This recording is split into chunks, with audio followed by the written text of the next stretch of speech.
I am totally addicted to my smartphone. It's something that I think about constantly when I'm out and about. It gives me anxiety if I think it's going dead. It's something that I use for my work. It's something that I use for my study. Not only do I depend on it for my social responsibilities, but it's something that I depend on for my work commitments as well. I think the problem is probably not the right use of a word to describe iPads or technology in general.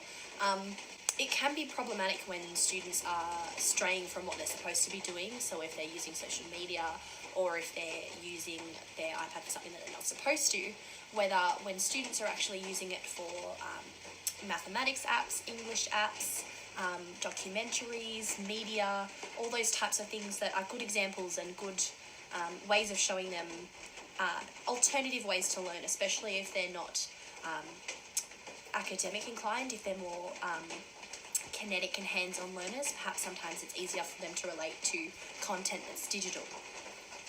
Traditional education for me was very book heavy, textbooks, exercise books.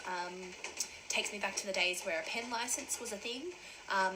It was definitely much more of an emphasis on your presentation of handwriting and presentation of sentence structure. Rather now, I think children rely too heavily on autocorrect and not being able to look something up in the dictionary, but rather just Google it, or they wouldn't even need to because their device will just correct the spelling for them.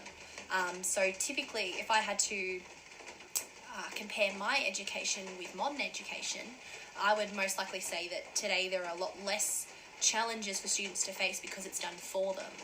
For example, my younger brother is extremely proficient in anything technology based and probably has surpassed my abilities. So in that sense, he is a lot better equipped for his future employment than I am. He's a whiz at technology, and that I think in the future will work to his advantage.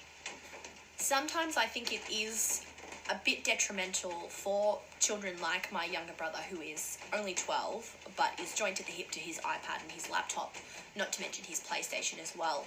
And I think sometimes it blurs the lines between what is fun and what is educational.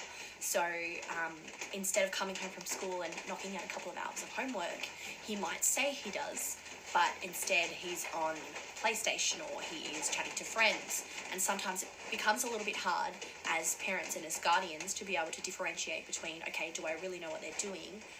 And can I supervise them 24/7? Well, no, I can't. Another big issue for young kids these days is behavioural issues. Sometimes it's a little bit hard to separate technology from young adolescents and children, especially when they've developed a dependence on that type of technology. So ultimately you can see some behavioural and some aggression when they're asked to be separated from that, which you could liken to normal separation anxiety.